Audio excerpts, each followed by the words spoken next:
This is Overtime, a live series brought to you by Riglinks and War Room Media, where we talk about basically anything we want.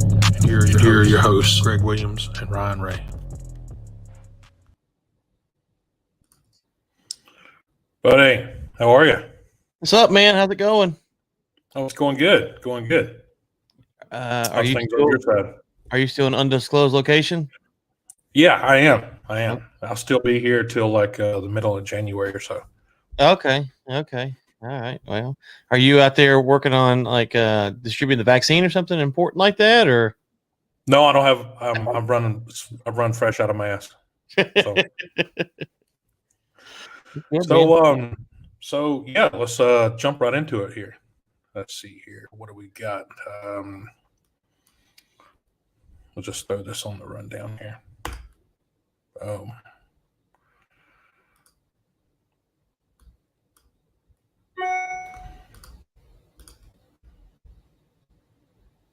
All right.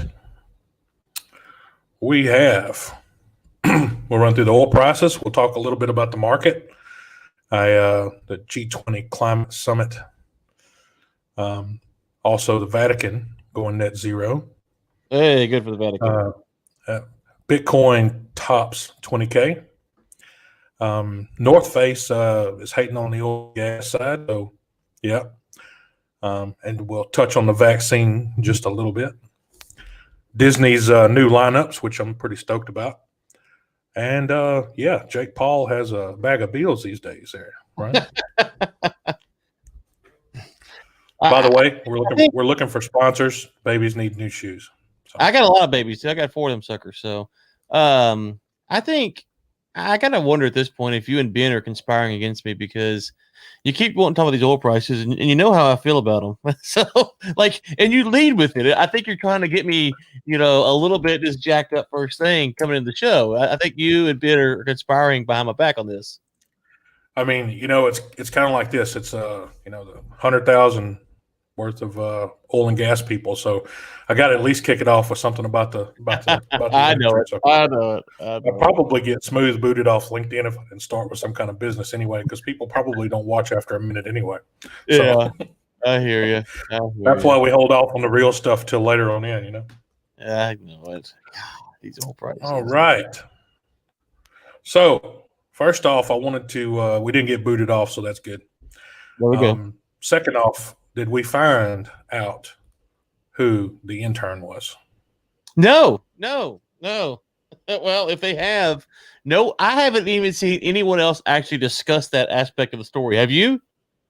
No, I haven't. I haven't seen anyone bring it up. How is that possible? How is that possible? You were the only one that actually brought it up. So I don't. I haven't seen anyone. They're talking about kicking him off and fighting over this and fighting over that. It's like, who's the intern? Let's just start with that, But nope, no, we can't have nice things like that. So nope, hadn't heard a peep. So maybe we scared everybody away. Oh, I got a feeling that no one wants to answer those type of questions. To be honest with you. Oh, you're probably right. All right, let's jump into it. It'd be funny if the intern was working for someone else now, like a Republican. She's working for like a Republican spot or Rand Paul or something like that. That would be hilarious. I think we're looking at a 9-month high here. What do you think? Greg, I don't know what's going on with this world. I mean, let me pull it up here. Asia. That's what's going on with it, man. Yeah. So the price, 48.13. Okay. Yeah. The unemployment we're back down. We're having more lockdowns.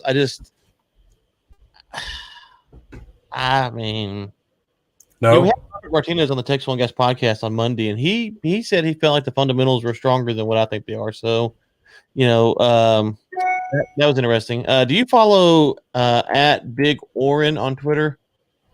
No, I don't. So he I won't. I know his true identity. I won't give it away, but he's definitely someone to follow. He's an anonymous account, but if you know what he really did, he's coming from a place of intelligence, I should say. Not he's a smart guy, but he has access to data, and so he said, CIA or FBI. NSA, he tweeted out, I guess it was 7 hours ago, so early this morning. Will China buy strongly at these higher prices, which pushes OPEC Plus to increase production by 500,000 barrels a day more in each of February, March, and April, total of 2 million barrels a day increase. Then slow buying in May to push prices back down, and difficult for OPEC to redo the cuts. It is what I would do. That's an interesting theory, because essentially, it is interesting. They increase their buying, and so to your point, Asia buying. Okay, so Asia buys. OPEC to match they match the production, keep the price out of control, and then all of a sudden, China flips the script. Well, now you've got the production up here. Well, what's happening to the price then? The price would really, really suffer. And so, anyways, I thought that was interesting take on what might be going on from China's side. And he said, someone asked him, someone asked him, demand in China and India is increasing every year 5-10%, not to mention other Asian countries. He says, very good, but China is going to use its SPR and huge commercial inventories in a much more proactive way than anyone else. This is how they will control prices, particularly differentials, freight, which have much more profound effect on refinery margins than flat price. And then he said, and someone says only when oil is 70 plus, not here. He said they've done it already when it was lower during July through October period. They cut back on buying. That is why the ports cleared. Differentials fell quite significantly during that period. So, anyways, I know he's an anonymous account. I do know him personally. I've never met him, but we've talked and online, but offline or whatever. So I know who he is. He's a pretty reputable person where he's at, and I think you can't dismiss what he says. I feel like that. Well, both sides or both points are good points. I mean, like you said last week there, the market indicators, being China being one of them, and comments about, professional use of reserves and then flipping the script. It makes sense to me. So. Yeah, we'll see. But if he's right, the concern is that we're heading for another big. I say another big crash, another potential big setback in oil prices. Right?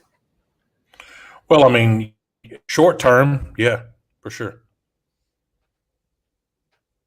When it happens, it's going to be quick, and then it'll be another one of those long deals. Long drawn out deals again. Well, right, and I guess if you're in the U.S. over here. The U.S. frackers, they can't take a lot more of those, snapbacks or whatever you want to call them, setbacks like that. So I don't know. It's interesting. Well, I don't know where they're getting their cash from to stay around. Well, that's true too. Well, what do you think about? I mean, look at the stock market; it's just overinflated, and then you look at like Bitcoin, which is going through the roof. But then you see the unemployment numbers coming out today. It's like, well, and the price today hasn't even gone down. Like my concern is there's no bad news for the market. It seems like, and that's a concern. Like the market, I'm critical of the market for overreacting, but at some point we have to acknowledge that there is bad news out there, right? Yeah, there is bad news out there, but I mean, it's not enough to push the market to go one way or the other. It looks like it's. I mean, so other than no news changing the market, I mean, there's no real indicator of why it continues to increase, right?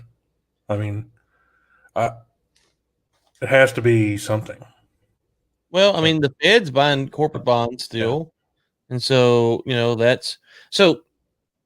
Yeah, I mean, a couple things. One, there's fewer companies on the stock exchange now than there were back in the mid 90s, even back as far as 1980. We have fewer companies today on the stock market than there was back in 1980. It's about half. Realized it didn't work. Huh? Yeah, a lot of those companies just didn't make it. And so, morning, George. And so if you look at the chart, it goes like from 19. Let's see if I can get my camera right. Okay, so if this is 1980, this is today. It goes up into the mid 90s, and it comes back down, and it kind of comes back up a little bit. So, the mid 90s is kind of the high point, and I think we're about half as many companies as we're like 96, 97 today, but we're still lower than Right. 1980. You wouldn't think that. You wouldn't think that we have fewer publicly traded companies today than we did in 1980, but we do. And so, when the stock market's aside from what the Fed's doing, whatever the stock market means, it doesn't mean the same thing each year because the number of companies is constantly changing, and not by That's one right. or two, but by multiples of hundreds and hundreds and just about hundreds of companies that are thousands even. We had, I think, 7,600, 8,000 companies in 1996. We got like 3,600, 4,000 now. So you're talking about a drastic shift. So what does it mean now? Well, it means something different, and that's a question that people don't ask. And then the Fed buying up like Carnival and stuff like that, I think about before. Those things prop up the market even more so. And so you're sitting there looking at the market going, my God, look at this.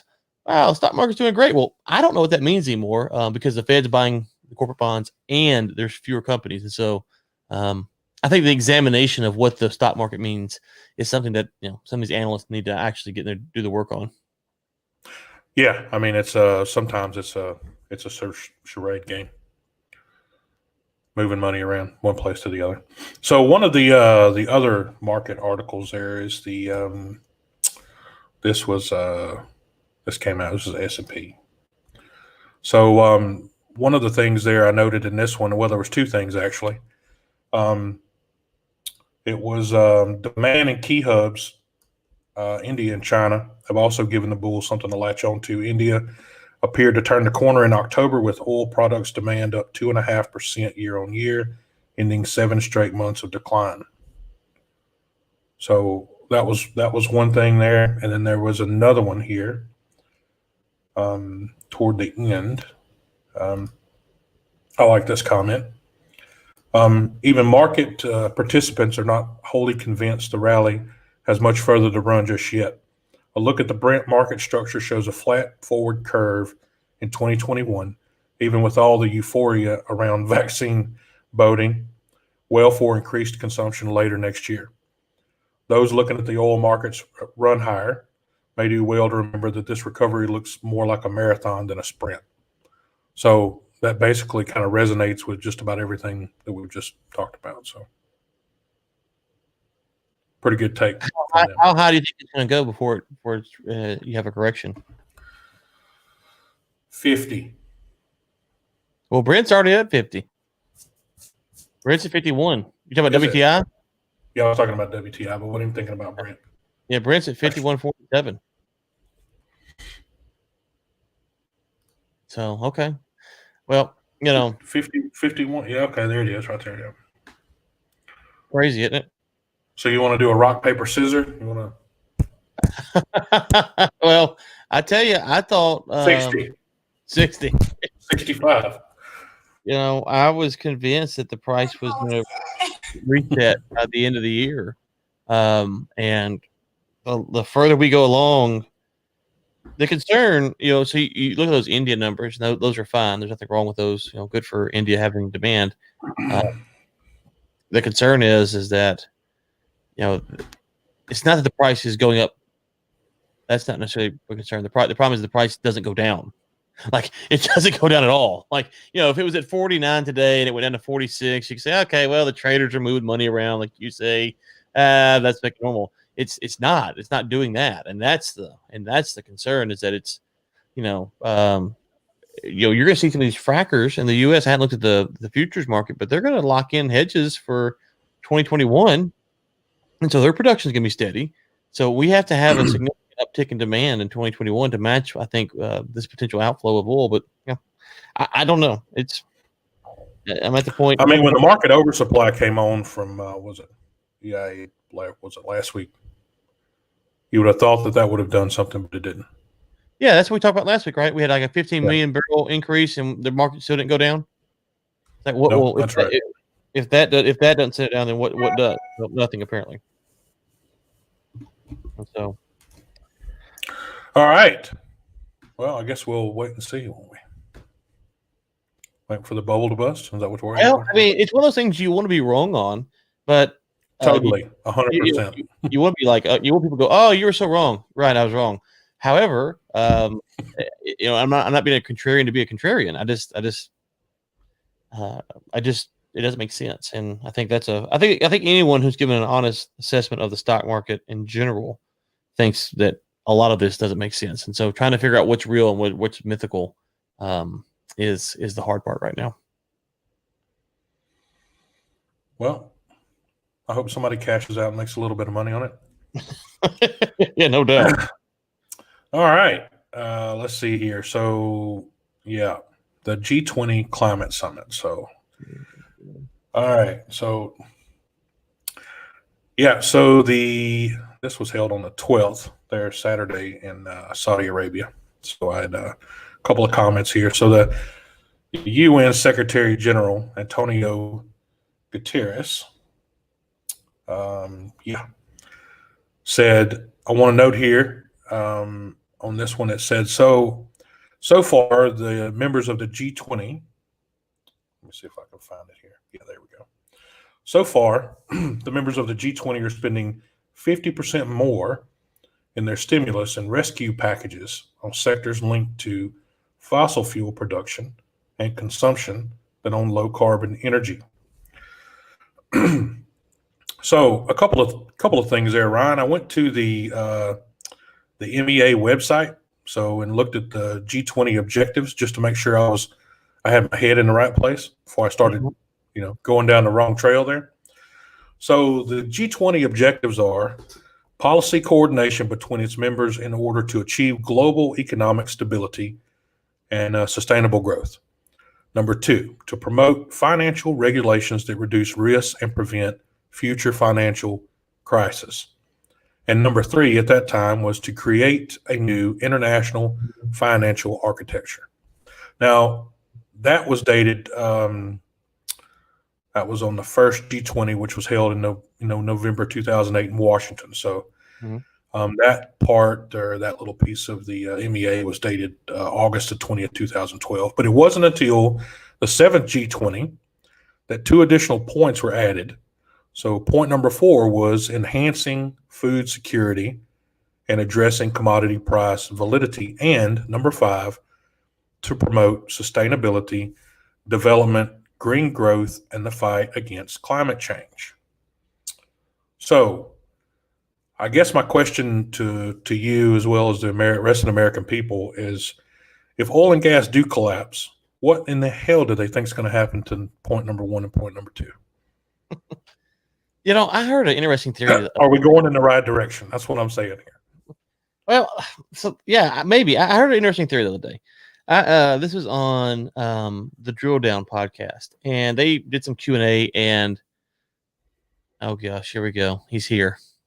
I'm sorry. So yeah, he's here. Ryan's run a lot, so that works. Yeah. Okay. And they said that should we expect higher oil prices under the Biden administration because higher oil prices makes renewables more competitive? And so I thought about that. Renewables are already so cheap. So, I mean, they're not making any money off the deal at the moment. So, I mean, how would you ever prop them up to get them to where they were that competitive? Well, if oil's at $100 a barrel, let's just say, I'm not saying it's going to go to 100, then oil is more expensive, and so the margins on renewables becomes better because whatever the renewable cost is, subsidies and all that stuff, you can charge more for it, or you don't have to subsidize it as much because the price of oil is higher. When oil is cheap, renewables become less competitive because you can buy more oil for cheap. I mean, I think they probably should have started out with them being expensive. Going back the other direction, it's going to be hard to fool anybody. Yeah, well, that's my thoughts anyway. So I don't think I'm not sure if you ever get to a point, unless you're going to be like one of our countries over there in Europe, to where you just basically go zero. And that's going to be the only way that you're going to ever be able to do renewable on any kind of a market. So yeah, I mean, you got to be pretty dedicated to the cause. And there's No carbon reduction, though. I get it. Yeah. That's the next thing we're going to talk about here. It's the Vatican going net zero. Well, the other thing is, have you seen the reports? Have you seen the reports about this year about the emissions and how they really didn't? Either they went down minimal or basically even. The global emissions didn't change that much, despite the fact we shut down literally everything. I must have been reading a conflicting report, because the one I read meant that it took a pretty good drop there after March, and then it came right back up where it was at before. So I'm talking about for the year, though. For the year, not for. No, I haven't read anything here lately. Yeah, so you have a decent little drop there. Obviously, when China shut down, there's the satellite photos to show that, but year on year, the overall change wasn't significant. Bad data again, huh? Well, I mean, I just don't know, if those reports are true that we had a 5 or 10% decrease or whatever it was, and it took the world to shut down to have that decrease, then I think you're kind of to where you say, well, okay, how do you ever hit these goals that we're talking about? Never. Right. Never. Not anytime exactly. Exactly. Yeah. All right. So it seems like these days, Ryan, if you're not cool if you're not going net zero, though. So I'm net zero. Are you not net zero? I'm definitely not. I've been net zero for a long time, man. A long time. No, definitely not net zero. But it seems like you're not cool if you're not net zero these days, though. So the newest one that's come on the bus there is the Pope and the Vatican. So again, I got two things here. I'm probably going to piss a couple of people off here, but that's okay. Number one, I mean the history. The Vatican has a lot of borrowed items over its hundreds of years from Rome. So they probably should think about maybe giving some of that back as a nice gesture, maybe, Mm-hmm. So that's number one. Number two is there hasn't been a lot of good public news about anything to do with diocese, Vatican, Catholics, the whole nine yards for the last 10, 15 years. I think it has something to do with the problem in some of the churches with the younger children being abused. So that's number two, right? So that's not a good look. So what are they going to eat after they stop having beef? Because I mean, obviously they emit CO2 as you're farming them, but I assume they'll plant some more trees. But you can only plant so many trees on the 5x5 there they got. So what's your take there? I mean, we can talk about Catholic history here for a second. The popes, each pope kind of has his kind of like a president on some level. They kind of have their own agenda and whatnot. And then this pope has been extremely more liberal than previous popes of recent memory have been, for sure. And it's interesting because not only do you have to deal with this pope, he hasn't, to my knowledge, done anything. I don't want to get into how the pope speaks infallibly and all that right now, but he hasn't done anything that's permanent. And so I'm curious to see with the church what they do the next step, because this message of net carbon zero and stuff, that is one of the most elitist things that you can talk about. Go down to an emerging market where there's a lot of Catholics in Brazil, in Honduras, in Nicaragua, South America, a lot of Catholics down there. They big polluters that weren't invited to the G20. Yes. They just like paycheck to paycheck, and they ain't got a paycheck. So this is, to me, this virtue signaling, and I wonder if long term, if stuff like this will actually lose if the papal credibility will diminish, because people are like, net zero, what does that even mean? I'm just trying to freaking eat here today, man. I'm standing here starving. Why don't you send some of that Vatican? Why don't you, as you say, give back some of that Vatican stuff and give me some food? That'll work. So Ben is asking, where are they burying all the decommissioned wind turbine blades, right? And they're probably burying them in the ground under the solar panels that they got put up. Well, I mean, I think Ben's got property that he buries nuclear waste, batteries, stuff like that, doesn't he? Right? It's bombarding right there. It's pretty good. Whoa, whoa, whoa! That's aggressive. Why did you invite him? I told you. Why did you do this? Oh, There's another one. Yeah, oh. this is great. This is great. This is what we're here for. We're here for.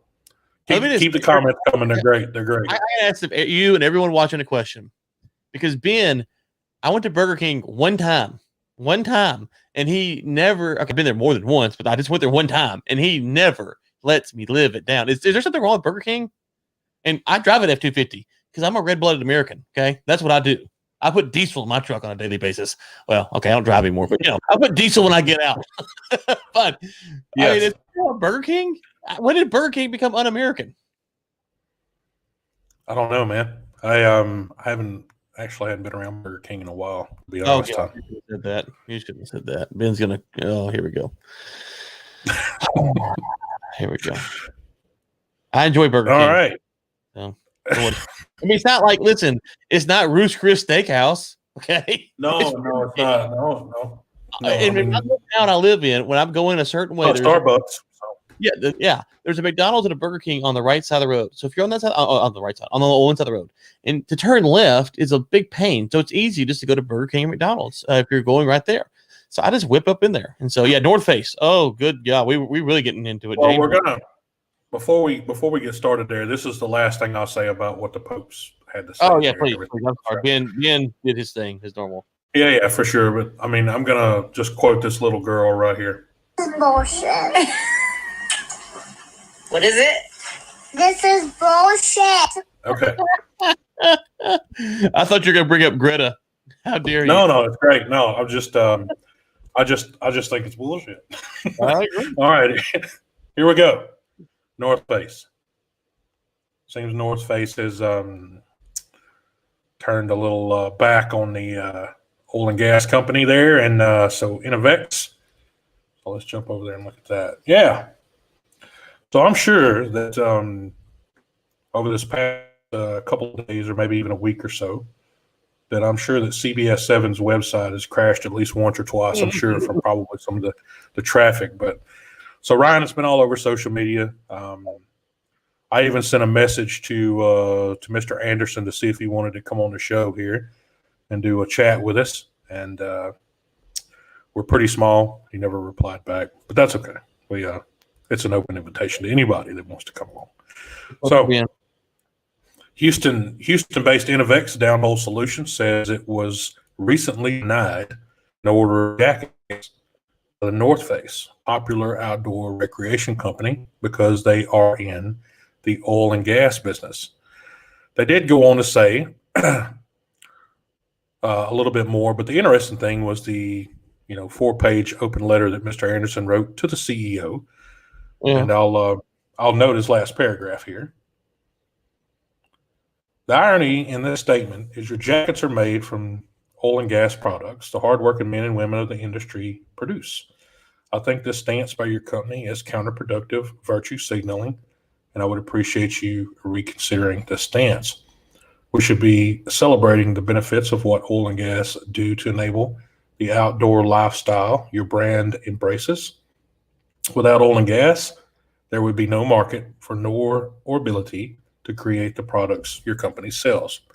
So touche for him calling them out, but everyone, like we talked about, I think it was in the very first episode, is you got to remember where these products come from. You got to remember who owns these companies. You got to do your research on these brands, because these you don't like I said, companies own companies.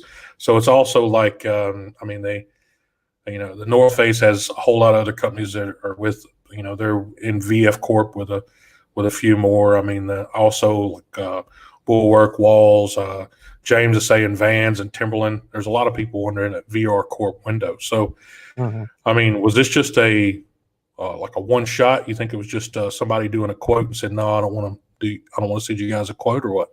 Well, let me just say, I fully support North Face here, and as a member of the oil and gas community, I want to be the first. And I sent this tweet out a few days ago. The first to encourage them to fully embrace their new anti-oil and gas agenda.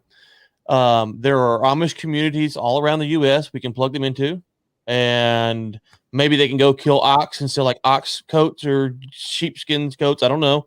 I doubt the rugged mountain climbers that they appeal to will want to buy that. But I am fully endorsing this position, and I will personally drive them in a horse and buggy to the nearest Amish community of their choosing, so that they can live out their life in perpetuity. And, I'm here for them. I'm here for them, and so that's the kind of guy. Turn the lights off is what you're saying. I'm just Turn saying. the lights completely off. I'm just saying, like, I'm here to support them. I'm here to support them in whatever they do.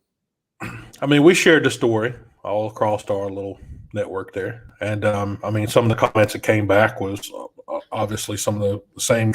Yours has been quite creative. I mean, I definitely support if you don't want to be in it to get out of it. So I mean, it's not a it's sometimes it's not an industry for weak-hearted these days. That's for sure. I'm just saying that if North Face does not want to use oil and gas products, then let's send them to the Amish. That's where they belong. That's where they will find people who do not use oil and gas products like they do, right? Well, I mean, they definitely don't use them on the kind of scale that North Face does or VR Corp does. Right. So I mean, they still have to burn something in that candle. I mean, not candle, but in that lantern. So there's something they burn in there. I mean, I've wondered where they get the oil from. I don't know, but okay, we talk about getting net zero. Well, we're gonna make North Face net zero in the realest way. We're gonna put them on an Amish life, and they're going to be out there living. It's gonna be hard to make sales without plastics and computers. It's gonna be hard to make products, but I think it's actually gonna be hard to keep your employees around because there won't be anything to eat. Yes, that there's a lot of challenges that they're going to face. But in all seriousness, I always throw that out there when companies virtue signal like, "Oh, we don't want to support oil and gas companies." Like, okay, well then great. Let's just go all in, because when you buy our plastics and stuff, you're supporting oil and gas companies. So I fully support, in all seriousness, I fully support a business being able to choose who they want to sell to or not. So I have no problem with North Face not doing this. I'm actually glad they said it, because now I know I don't want to be forced to buy their products, and so now I know I won't go buy their products, and that should be fine. And so if North Face has, I'll just be straight up, Ryan. North Face never made anything that I could wear any damn way. Well, so I mean, it's across my shoulders. It's not happening. Yeah. I wasn't going to go there. That they didn't have products for a big guy like myself anyway. So it wasn't like they're losing a customer. That's right. I mean, this is the wall. This is the walls and bulwark side of the company that we're wearing. So yeah. If there was if they're in the salad, if I was eating salad, maybe so. But yeah, that's right, James. Yep. Whenever I have to go shopping, I have to go look for tents. That's correct. I look for the that's tarpaulin. Right. But my tents that I wear are made out of oil and gas. So absolutely, wow. This is some kind of synthetic oil and gas something or another. I don't know, but those buttons that are sewed onto that shirt are made with poly or synthetic thread. Oh yeah, sewed on. So, yeah. I mean, so let me ask you this though: I've seen a lot of people that are offering to take North Face clothes and donate them to the local homeless shelters. That's been a good thing. That's been a positive, because the homeless people right now need jackets, need warm clothes. We obviously don't care if it's North Face or whoever. So good for them. And that also means that it gives companies who are pro oil and gas a chance to increase their revenue. And so I think stories like these actually have some positives, because if you're an oil and gas professional now, you have to decide whether or not you want to support a company that fundamentally hates what you do for a living. And if you want to do that, then whatever, that's fine. But if you don't, now I'm not going to go to North Face. Now, you can't make that decision with everything you do in life, because there's too many companies to track. But you can say with North Face, okay, listen, you're not getting my $75 for this little cloth mask. Sorry, I'm gonna go buy it from whoever. And listen, I'll just say this: if I'm gonna buy winter gear, I like the hunting gear. It seems to be better made anyways. Real Tree or Mossy Oak or something like that. Something that's it's got a little thickness to it. Again, big guy. I need a little warmth on me. Well, I was I'm kind of a Red Wing guy, so I mean I do Hey, like the Red Wing brand. we So all have them Greg Williams deep pockets, you know. Maybe get some sponsors. I can well, afford that Red stuff, but you know, I'm we need to get Red Wing to sponsor. Maybe we need to holler at some of the other boys there. yeah, I'm ready Magellan, man of the people. Just kind of make it day by day. I actually do like Game Guard too, so I wear a lot of Game Guard gear. All right, you ready to get into this vaccine? I mean, sure, why not? I've already called for North Face to go live an Amish lifestyle. What's the worst I can say? No, that's right. So, as we all know, the trucks left out Michigan there December 13th with Pfizer's vaccine on it out of Michigan. So my interesting thing here was Fauci talking about herd immunity against COVID-19 by the end of second quarter 2021. So what do you think?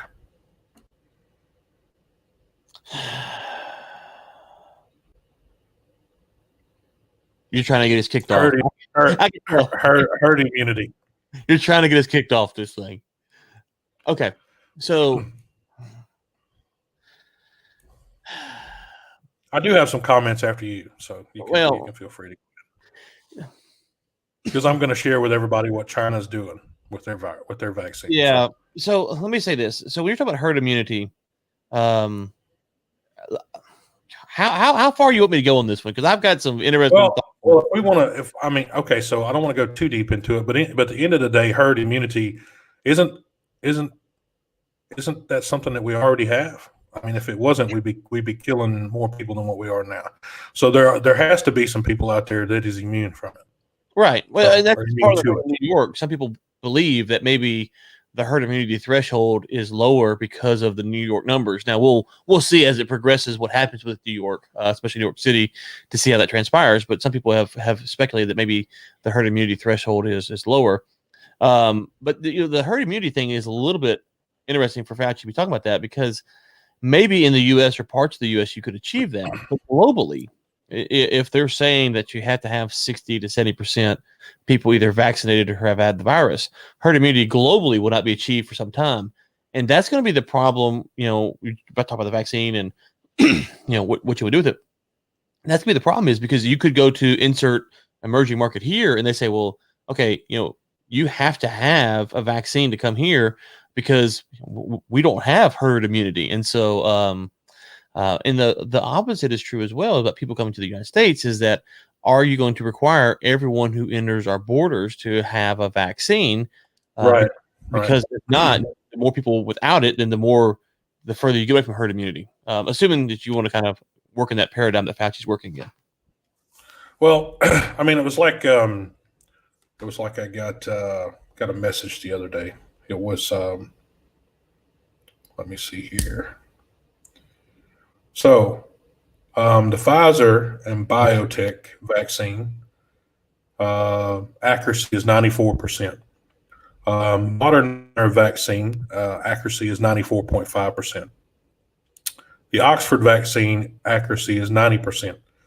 So now this is for India. So the India recovery rate without the vaccine is 93.6%. Right. So they were saying that they need more fresh lime and soda here than the actual vaccine. So now, granted, not all countries in the world are responding the same way, for sure, but there's definitely something to be said about that herd immunity statement. That's for sure. Well, let me ask you this: have you read Kaiser Fung's analysis of the Pfizer vaccine? No, I haven't. Yeah, so you should go. I'll try to send you some stuff. He has, and I can put this in the thread here so people can go read it. So Kaiser Fung is I don't know what his proper term is, statistician, business analyst type guy who looks at numbers and stuff. And he's been going through the Pfizer data. And let's see here if I can pull this up.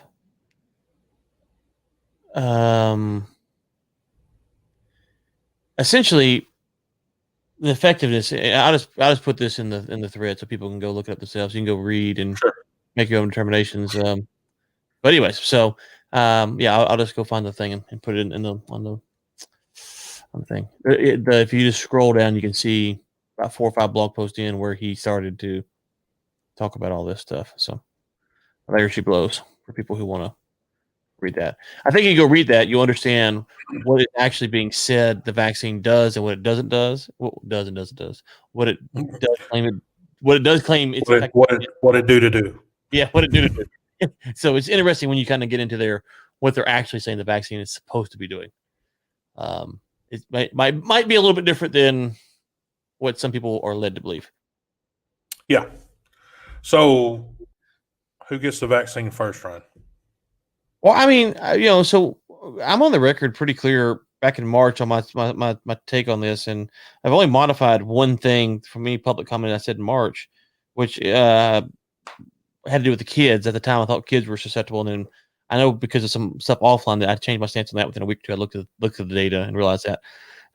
My thoughts were back in March is that to protect the elderly, because the elderly were the most vulnerable. It may be like, stage 4 cancer patients or organ donor people, Right. People, those people. So I would say the vaccine needs to go to those people first. Those are the ones, if they want to take it. Now, they should be made to take it, obviously, but if they want to take it. So frontline health care workers and the elderly. I would say the elderly first because they're the ones who are likely to die, then the frontline healthcare workers. Because if you have less of the elderly getting sick, then in the vaccine theory, like assuming the vaccine works, let's just assume that. If you assume that, you say, well, you vaccinate the people who are working on people with people that are going to get sick and die. Well, I would vaccinate those who are going to get sick and die first. Because if they're not getting sick and die, then you don't need the healthcare workers. You need them, but you don't need them for that. Yeah, no, that's right. But if everybody in the U.S., thinks about the vaccine, they're the anti-vaxxers and all the rest of the people in the world. Here's what China does. Let me pause that so it doesn't go off there. Maybe I need to play it. It won't play. Anyway, China begins COVID testing trials on children as young as 3. So 2 companies in China have confirmed they have begun COVID test trials on vaccines on children as young as age 3. In America, Pfizer has not tested on kids younger than 16. That's from NBC. So,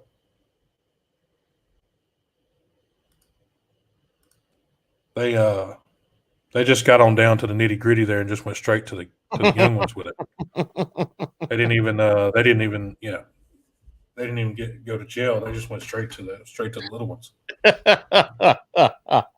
It's We interesting. are talking about China though, so What's in that? It's weird because the children are the least susceptible to the virus, that's wild. and so it makes you wonder if they're thinking, well, they're least susceptible, but they also have maybe the quickest recovery immune system. So if the vaccine does have problems, giving it to them, they can recover faster. So you can kind of try it on the children. I don't know. It's weird and it's creepy if nothing else. But I think anything that publicly comes out about tests and trials is probably 50% wrong anyway. So who knows? I mean, I'm not in the lab with these guys when they're doing it, but it is interesting that we are not testing below 16, and they just went straight on down to the 3-year-olds and just get it over with. Yeah, I don't know. But no, I don't know either. That's I just like you said, what comes out of China is always hard to decipher. It's hard to decipher on a couple levels because you have what they say, but this, Greg, if you listen to Chinese speak, they have their talking points, and they do not get off those talking points, and so you could go hear a diplomat in the U.S. or a diplomat in Australia or in Africa. And when they're on their mainline talking points, they have these things. They just say pop, pop, pop. And so, they're just saying that. You don't know if it's true or not because they'll say it in every context. Right. And so, it's funny. I recommended this book. I didn't put it up. Have you read China and the West, from the Munk debates? No. Okay, it's an interesting book, and I think it's folks I who are learn interested. something new every day. Yeah, well, it's actually a debate, and so but they've taped it and they've transcribed it, and so it's good for people who are trying to understand some of the issues from both sides. And I'll put this out here, folks, who want to see it. But the thing that I found that's fascinating about it is there's certain things that when you push a Chinese debater on, they will not address because they can't. They just can't. Of course And it's not. right, and so it's just funny because we say that, but then They'll be waiting for them at the airport whenever they get home.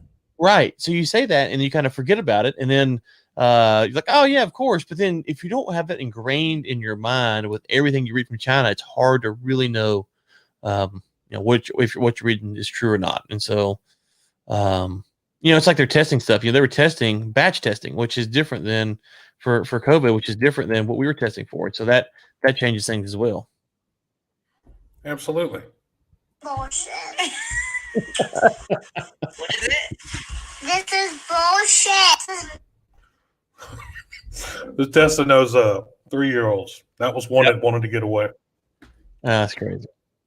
Okay, on from the vaccine.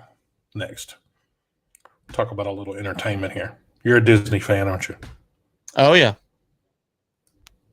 So, so this came out on the IGN.com Instagram there. I think it was that about 6 days ago, and my son Sean actually sent it to me on Instagram and said, "Hey, look."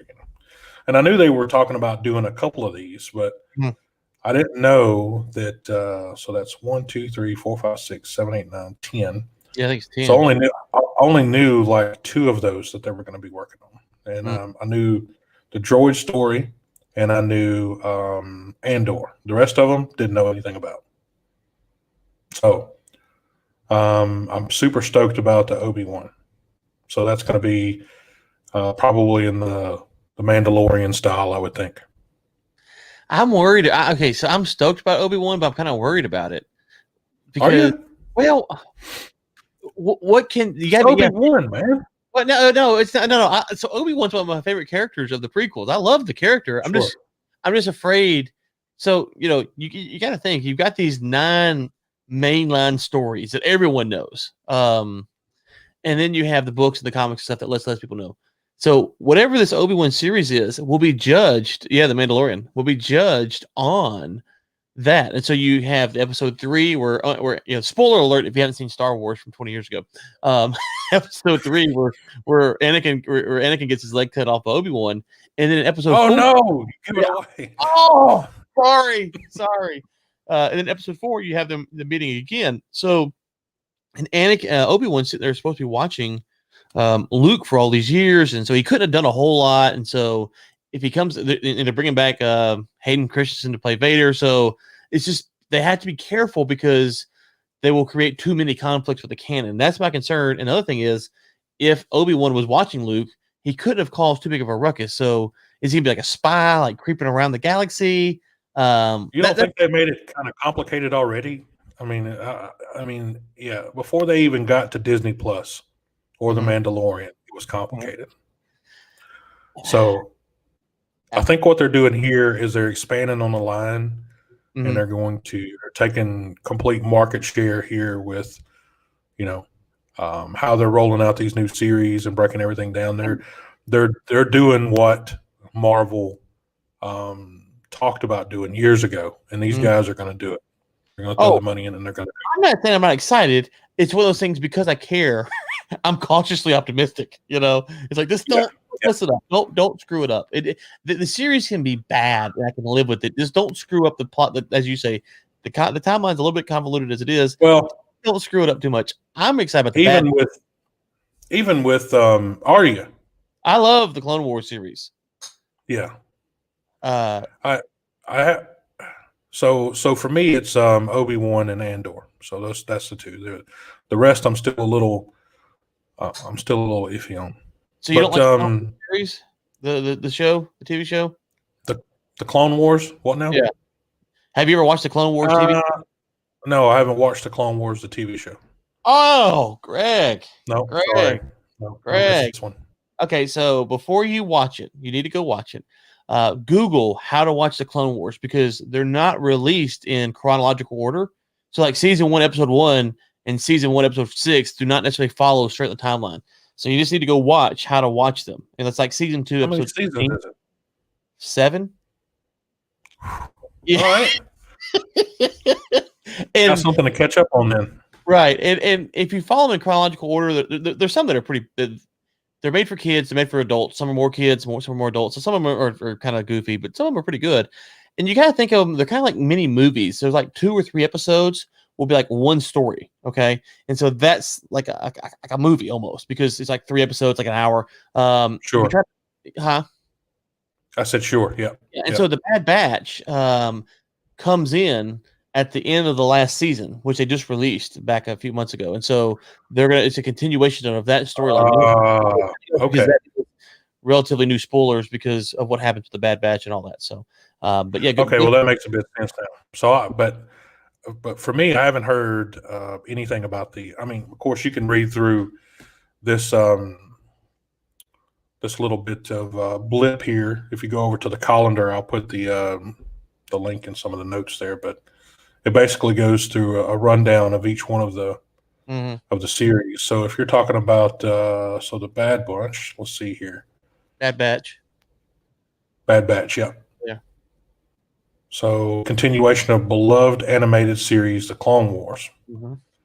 So you watch 7 seasons of an animated show? Well, the way you say that, I don't appreciate that tone. I don't appreciate that tone. So I'm now I'm struggling, but I will give it an honest go. So You know, it's okay. Okay. I'm not gonna knock on it yet. I'll wait. I'll get started on it. If wait, no, can't do that. Yeah, I can't play it out of the country. Yeah, so undisclosed locations don't let me stream Disney Plus. So you need to get you a VPN. I'll send you a link to one that can fix that for you. I have a VPN, man. Disney Plus is also smart. Oh, okay. Tom, I've tried. And Tony Deere said Rogue One answered a lot of questions between episode 3 and 4. It did. I agree. And then Tom's laughing at either me for liking Clone Wars or you for hating on Clone Wars. I'm going to assume he's laughing at you. Not specifically. I mean, it's just animated shows in general. Now, okay. In saying that, I do have to make a confession.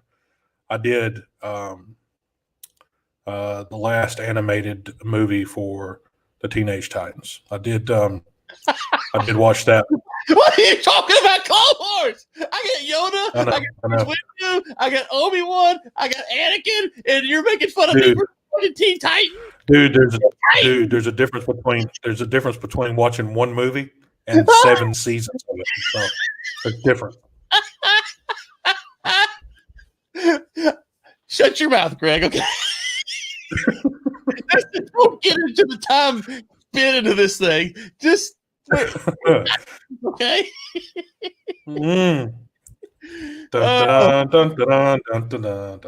Oh, gracious.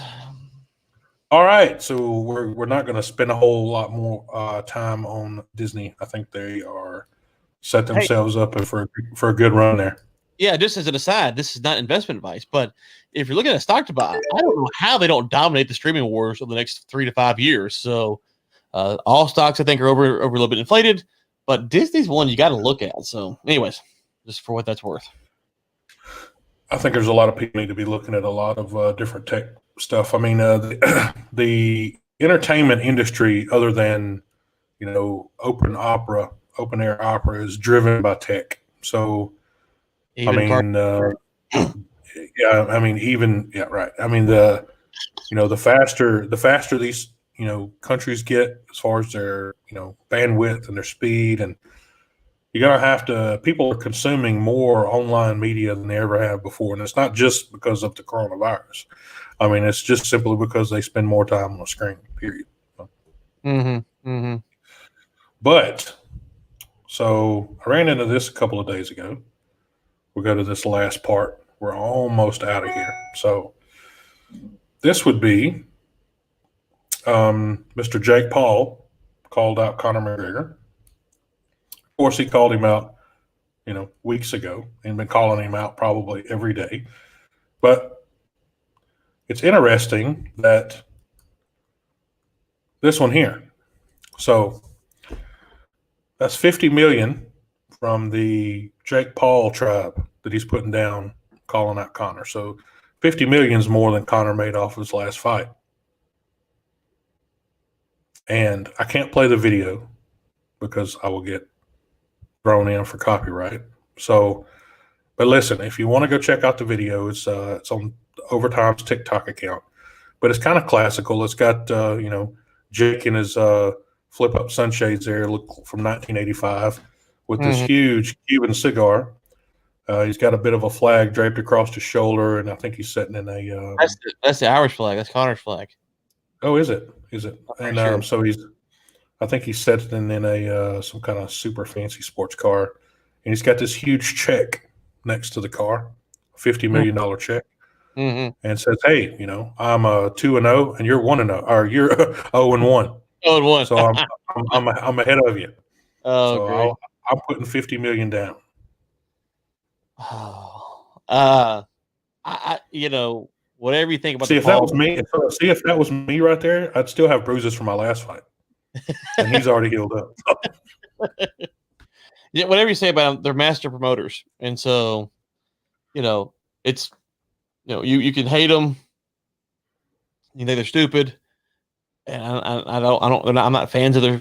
I don't watch their stuff. I don't follow their YouTube stuff. The only reason I know about them is because they make it into broader context news. But they're master promoters, and so, it's like yesterday, one of them went by and was taunting Conor's training partner or coach or something. I can't remember. And everyone was losing their mind, like, "Oh my gracious, this is why you can't, bring these guys to the mainstream." It's like, the mainstream, you're mainstream talking about them. If you this is how it works. They have got you talking about them. That's all they wanted. Like, you don't think they know what they're doing? They're master. I mean, they are mainstream. They're just not in that stream. That's the right. Yeah. They're just master promoters, and to deny that they're master promoters is silly. They're master promoters, and so and they have been for 10 years. This is nothing new for them. Right. And so they're just going into this space, and make a lot of money at it. And if you don't, it's like going back to North Face thing. If you don't like their stuff, then don't talk about them, don't retweet them, don't and they'll go away eventually if enough people do it. But if a lot of people talk about them, they're going to be here. And listen, I would love to see. I don't want to see him box. I want to see Jake get in the octagon with him. I want to see him in the MMA match with him. That's what I want. Yeah, that wouldn't last long. But if he wants to put 50 million down, we should put 50 million on that, right? Well, I would love to see him bare knuckle box. Ooh. Wow. So if anybody's never seen the movie with the Gangs of New York, they need to watch that movie. Ryan, have you ever seen Gangs of New York? I have not. I've been watching Clone Wars. Yeah, I mean 7 seasons of it. That's a lot of cartoons, man. But but listen, you need to go watch Gangs of New York. I mean, I know it's a Leonardo DiCaprio movie, but it's got some pretty good. It's got some pretty good bare knuckle boxing scenes in it, man. Well, I was managing fighters for a while, right? What's that? I was managing fighters for a while, right? No, I didn't know that. Yeah, I was managing fighters. No. I had a couple. I'm not doing it now, but I got a couple of my guys into the bare knuckle, the BKFC. David Feldman, I know that guy. And so I've been there. Watched one of my guys. He lost. One of my guys won, and so been to their event. So it's interesting. So that bare knuckles boxing, you can't get close to the side of the ring and get blood on you, for sure. Yeah. There's a little spray pattern going on there, so you want to absolutely. You want to stay out. You want to stay back. All right. So, Ryan, that's another show. It's episode 3 for us. So, you got any parting words besides wanting to see Jake Paul get choked out in the ring? Maybe try not to watch so many episodes of Clone Wars. Now you're going to go back and watch them all now. Wow, that's aggressive. Listen, there's some bad Clone Wars episodes. I'm going to be honest with you. There's going to be some points you're going to say, wow, this is for 3-year-olds. I agree. That's exactly the reason I didn't want to watch this. That's exactly what I'm going to say to myself. But there's some really good ones. And so, I mean, it's better than Teen Titans. I had seen Teen Titans. I don't know, but Dude. you know, just Google how to watch them in the proper order and do that, and then report back. And then you can blast me if you want. I'm a big boy. I can take it. So I'll put my North Face jacket on.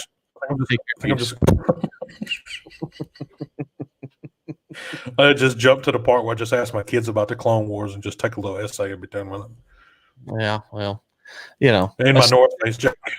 Yeah, Ahsoka, that's where she comes in at. A lot of interesting characters are introduced in the Clone Wars. So, all right, folks, that's us. So you can reach out to myself or Ryan here on LinkedIn, Facebook, YouTube, wherever we're at for any sponsorship. So this show is actually broadcast to over 100K. Hopefully we could get at least 5K of that on one day. That would be nice. But anyway, tune in here each week at Thursday or on Thursday at 10 a.m. So Ryan, next week, Christmas Eve, you're at the office, Absolutely. sitting there. The boss is a jerk, making you work. Put the headphones in. We'll be here next week at 10 a.m. Central Time. Christmas Eve. Christmas Eve. Yeah. So we'll be here. Christmas Eve. The year's almost over. I know. Thankfully. 2020. There we go. 2020, almost out. We're your hosts, Greg Williams. I'm with Rig Links, and that's Ryan Ray with War Room Media. And that's a wrap. Y'all have a good Friday. And the rest of your Thursday, too. Yeah. All Thursday over. I don't know where you're at, but here we've been all Thursday. Well, that's just the way it is. I'm working on a whole another day. So are you in China? Is that what's going on? You in Australia? I could possibly be. I could possibly be. All right, brother. Location. Thank you. Bye. Have a good week.